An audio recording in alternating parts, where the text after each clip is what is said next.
The British royal family is facing increasing criticism after Meghan Markle and Prince Harry revealed shocking details about life as royals, including the racism suffered by Meghan Markle, who was born in the United States to a black mother and a white father.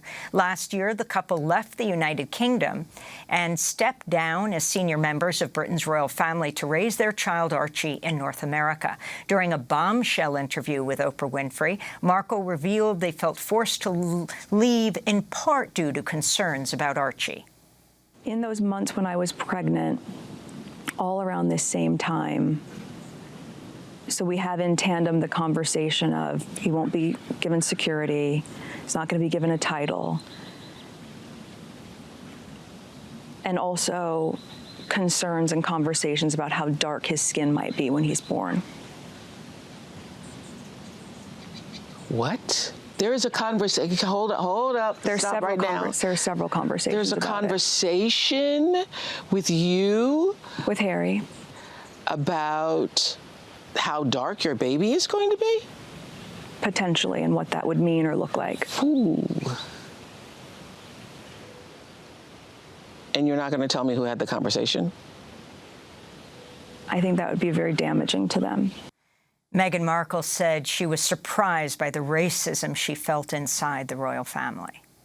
I lived in Canada, which is a Commonwealth country, for 7 years, but it wasn't until Harry and I were together that we started to travel through the Commonwealth. I would say 60–70% of which is people of color, right? And growing up as a woman of color, as a little girl of color, I know how important representation is, and I could never understand how it wouldn't be seen as an added benefit and a reflection of the world today, at all times, but especially right now, to go, how inclusive is that you can see someone who looks like you in this family, much less one who's born into it. Meghan Markle also opened up to Oprah Winfrey about feelings of suicide during her time as a royal. I just didn't want to be alive anymore. And that was a very clear and real and frightening,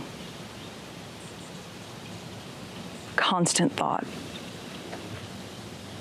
And I remember how he just cradled me, and I went to the institution and I said that I needed to go somewhere to get help. I said that I've never felt this way before and I need to go somewhere. And I was told that I couldn't, that it wouldn't be good for the institution. That's Meghan Markle speaking to Oprah Winfrey. We're joined now by two guests. Ash Sarkar is a senior editor at Novara Media. Trisha Goddard is a British journalist and pioneering talk show host. She's been credited with being the first black woman to host a talk show in Britain. Trisha, let's go to you first. If you can just respond to your feelings as you watch this interview and what was revealed. Well, yes, it was bombshell after bombshell. It was absolutely shocking, but not surprising. I remember the headlines that came out around the time when Prince Harry just started dating Meghan Markle. Straight Outta Compton was one newspaper put it. Another newspaper article written actually by Boris Johnson, our Prime Minister's sister, Rachel Johnson, called her exotic with a dreadlocked mother from the wrong side of the tracks and what have you.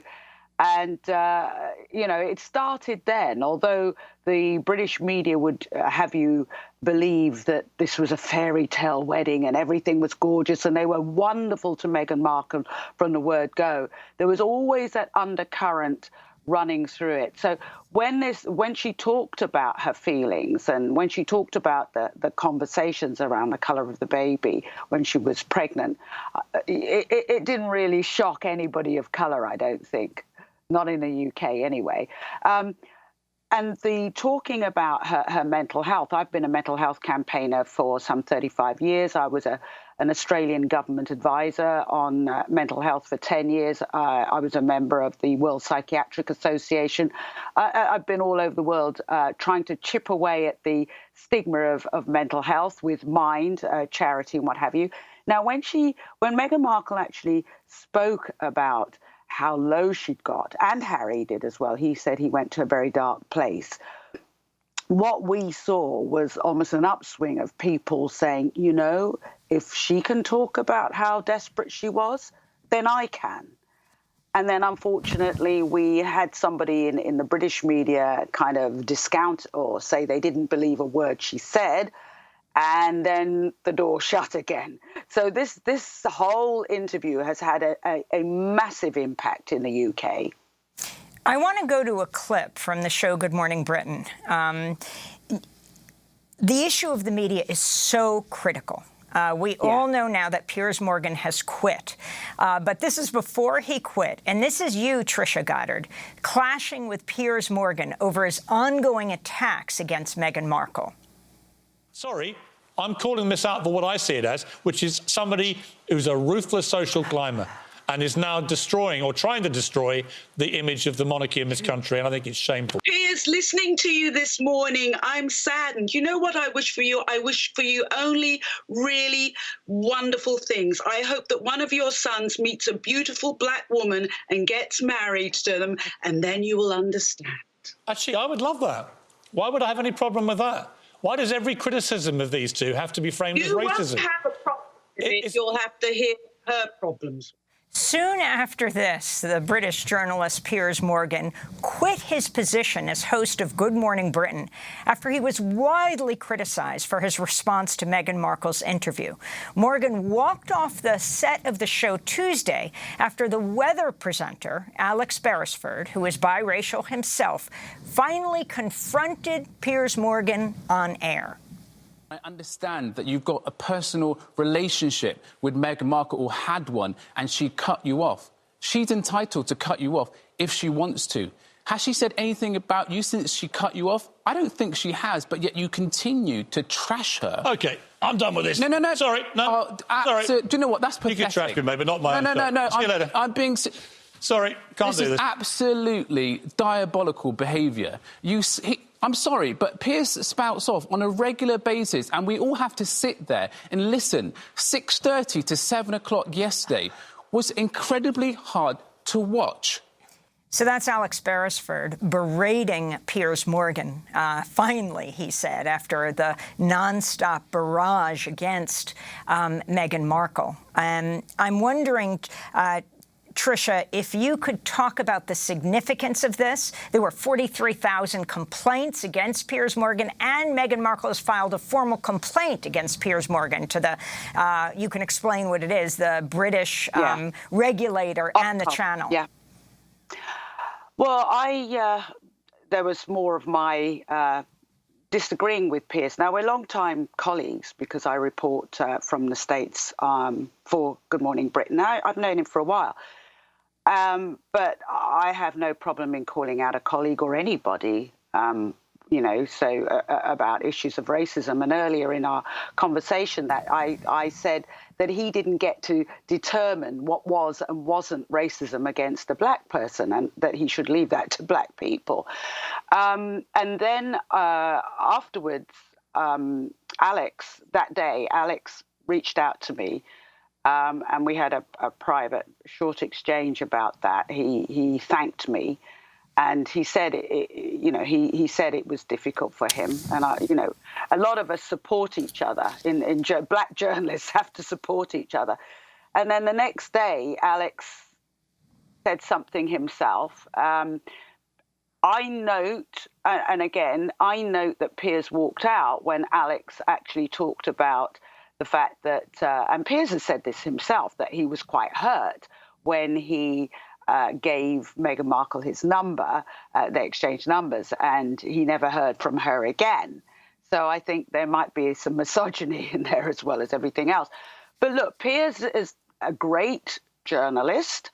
That doesn't exclude him from holding opinions that he doesn't see as racist. Now, there is a bedrock to this, Amy. There's an absolute bedrock to this. Reporting from the States and being in the UK and in Australia this last week has really brought something home to me. In the United States, you had slavery on this soil. There are people like my partner who can remember segregation. The fallout from redlining with housing is still going on. You have George Floyd, you have Breonna Taylor, and so on and so forth. But it happened on this soil. Slavery happened on American soil. In the UK, slavery did not happen at home, if you like. It was outsourced to the West Indies, where, slaves were put in the West Indies, where my heritage is from, Africa, and so forth. So the British people didn't have it in their face, so they don't think they're racist. I wanted to bring Ash Sarkar into the conversation, senior editor at Novara Media, speaking to us from London. Ash, respond to the whole controversy that has erupted. I mean, Noam Chomsky said Meghan Markle could possibly bring down the royal family, the monarchy. Talk about the family and the media. Well, I don't think Meghan Markle's necessarily going to bring down the monarchy, because it has survived some very dysfunctional and very nasty family dynamics before, going right from Henry VIII and his many, many marriages, right through to the abdication crisis of Edward VIII, and then, of course, the divorce between Prince Charles and Princess Diana.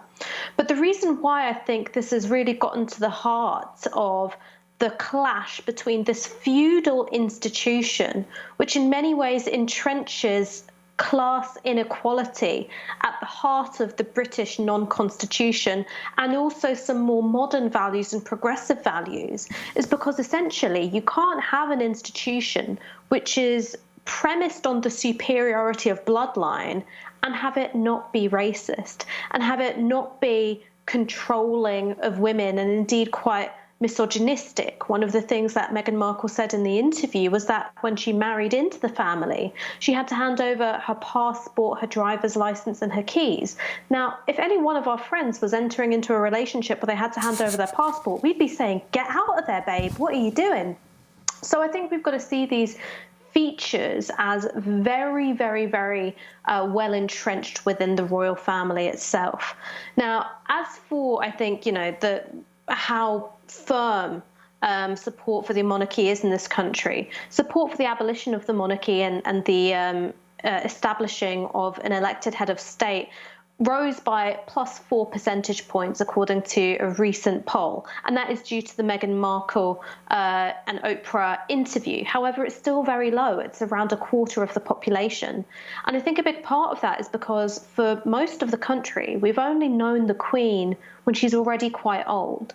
And so she's been able to play into these images of almost grandmother of a nation. She also came to the throne in the 1950s when broadcast and televisual media is still kind of in its infancy. And so she solidified her reign at the same time. We have 10 seconds, Ash. As her image was being broadcast into our homes. So the legitimacy crisis, I think it's going to come when Prince Charles ascends to the throne, who's also meddled in one or two political matters, which a monarch really shouldn't do.